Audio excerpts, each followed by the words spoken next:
9/11, as we were told repeatedly in the days, weeks, and months after the attack, was the day that changed everything. 9/11 is no longer a driving political issue. But, as if on cue, a new event has come along to throw the world into chaos. Once again, we are being told that the world has changed forever. This is not normal. At least it wasn't until a few weeks ago, when everything we take for granted, everything, moved just beyond our grasp. As a global community, we've experienced a once-in-a-lifetime event that will shift and reshape our behaviors and perceptions for quite some time. This will be the new normal until a vaccine is developed. That so many of the people who were there at the birth of the War on Terror are currently acting as midwives to the biosecurity state should come as no surprise. After all, the biosecurity paradigm is not a replacement for the terror paradigm. It is its fulfillment. The War on Terror imagined a covert army of foreign invaders slipping through the defenses of the homeland and commandeering the resources of the body politic to wreak internal havoc. The biosecurity state posits largely the same scenario, but now those foreign invaders are not terrorists possessed with a hatred of freedom. They are asymptomatic carriers possessed by a pathogen.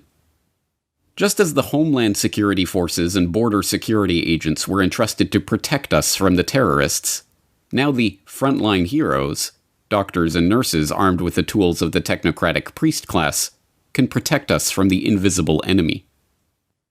This speaks to an important aspect of the biosecurity state. Ultimately, it is not about health. It is about politics. Once again, we find insight on this turn of events from Giorgio Agamben, who has noted that viral epidemics are, above all, a political concept, which is preparing to become the new terrain of world politics, or non-politics.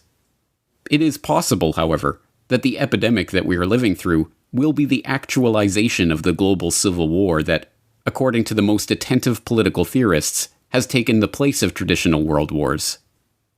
All nations and all peoples are now in an enduring war with themselves, because the invisible and elusive enemy with which they are struggling is within us. Governments are banning gatherings and events, instituting new screening procedures, quarantining healthy, functioning people against their will, tracking and surveilling every individual, controlling their movements, monitoring their transactions. Make no mistake, the war on terror is not over. It has just greatly expanded. The proponents of 9/11 truth have warned for 19 years that the war on terror was always a war on the public. Long pushed to the margins of the political debate, that viewpoint has been vindicated as the terrorist label is replaced by the asymptomatic carrier label, and all the machinery of the police state is wielded against everyone who opposes the biosecurity takeover. Given that those once derided as conspiracy theorists have turned out to be the most prescient political observers of all, perhaps it is time to learn the real lessons from 9/11 that mainstream discourse has always excluded. That 9/11 and the war on terror was not a war at all, but a power grab. That the temporary measures brought in to deal with an alleged emergency will never be relinquished. And, most importantly, that unless everyone who cares about this, the most blatant power grab in history, rises up, refuses to cower in fear of the invisible enemy, and reclaims their inalienable rights to freedom of movement, freedom of association, and freedom of assembly, then those freedoms will be gone for good.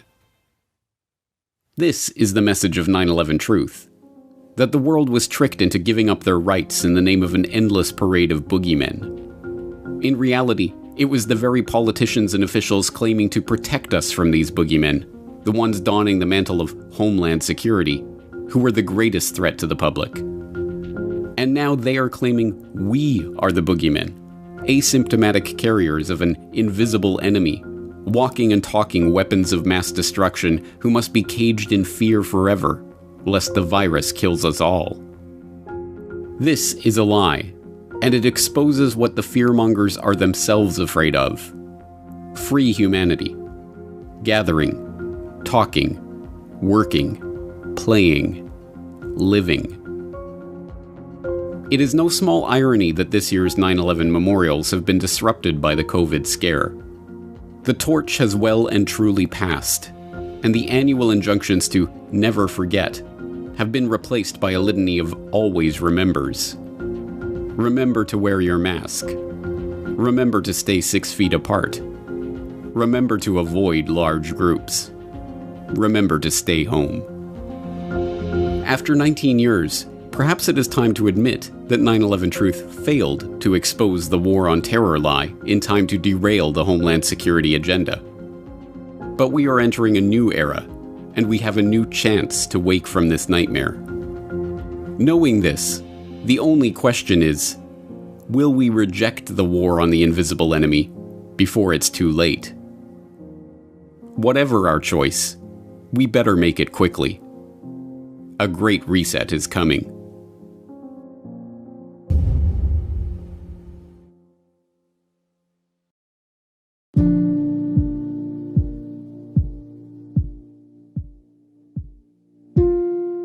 Great harm has been done to us.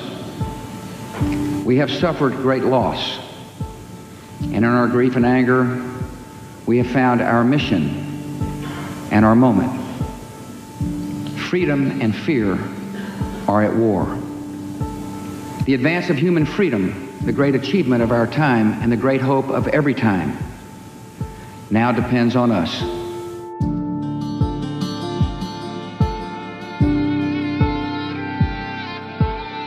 I want to assure the American people that we're doing everything we can each day to confront and ultimately defeat this horrible, invisible enemy. We're at war. In a true sense, we're at war.